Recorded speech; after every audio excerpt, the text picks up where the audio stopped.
அமைச்சர் மற்றும் பிரதி அமைச்சர்கள். May I kindly request everyone to rise and observe.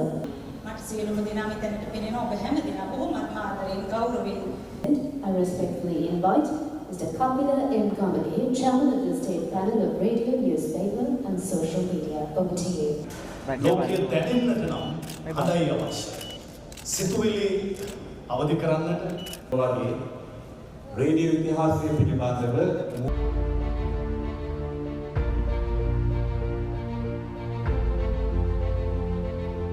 வானொலியில் இவரது குரல் ஒலிக்க ஆரம்பித்து 64 ஆண்டுகள் ஆகிவிட்டன.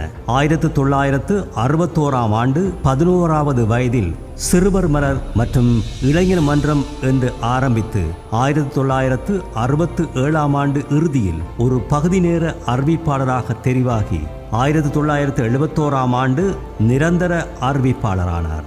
அறிவிப்பு பணியோடு செய்தி வாசிப்பாளர், நேர்முக வர்ணனையாளர், நிகழ்ச்சி தயாரிப்பாளர் என பன்முக திறமைகளை வெளிப்படுத்திய இவர் முதலாம் தர அறிவிப்பாளராகவும் முதலாவது மீ-உயர் அறிவிப்பாளர் தரத்திற்கும் உயர்ந்தார். வானொலியில் இவர் அறிமுகப்படுத்திய பல புதிய நிகழ்ச்சி வடிவங்கள் பின்னாளில் தென்னிந்திய தொலைக்காட்சி நிகழ்ச்சிகளில் பின்பற்றப்பட்டன.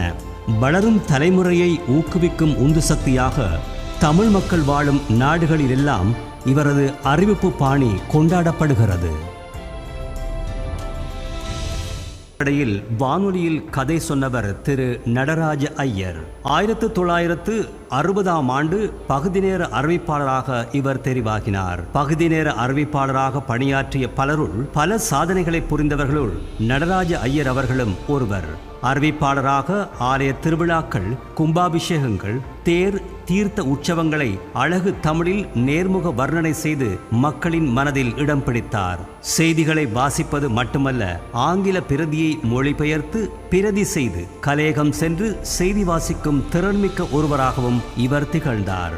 இவர் இலங்கை வானொலியில் வளரும் பயிர், சிறுவர் மலர் மட்டுமல்ல, தொழிலாளர் வேளை, பலதும் பத்தும், செய்தியின் பின்னணியில் வெளிநாட்டு செய்தி விமர்சனம் போன்ற நிகழ்ச்சிகளையும் தயாரித்து வழங்கினார்.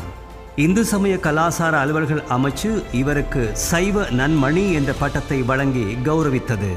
ஊடகத்துறைக்கு நடராஜ ஐயர் அவர்கள் வழங்கிய பங்களிப்பு அளப்பரியது. 1972ஆம் ஆண்டு இலங்கை வானொலியில் பகுதி நேர அறிவிப்பாளராக இணைந்து கொண்டார். பின்னர் 1980ஆம் ஆண்டு முதல் ஒரு நிரந்தர வர்த்தக சேவை அறிவிப்பாளராக நியமிக்கப்பட்டு பின் வர்த்தக சேவை கட்டுப்பாட்டாளராக சேவையாற்றி ஓய்வு பெற்றார். அதன் பின்னர் ஒரு பகுதி நேர செய்தி வாசிப்பாளராக இன்று வரை ஒலிபரப்புத் துறையில் பணியாற்றி வருகின்றார்.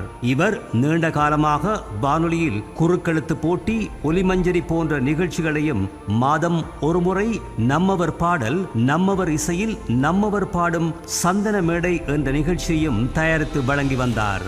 இவர் பல வர்த்தக விளம்பர வாராந்த நிகழ்ச்சிகளுக்கு குரல் கொடுத்துள்ளார். வர்த்தக சேவையில் உழைத்து களைத்த உள்ளங்களை உறங்க வைக்கும் இரவின் மடியில் என்ற நிகழ்ச்சியில் இவர் அதிக ஆர்வம் கொண்டவராக இருந்தார். ஆர். சந்திரமோகன். 4 தசாப்தங்களுக்கு முன்பு ஒரு மழலை குரல் ஒலித்தது. 7 வயதில் இசை உலகில் ஒலிக்க ஆரம்பித்த அந்த குரல்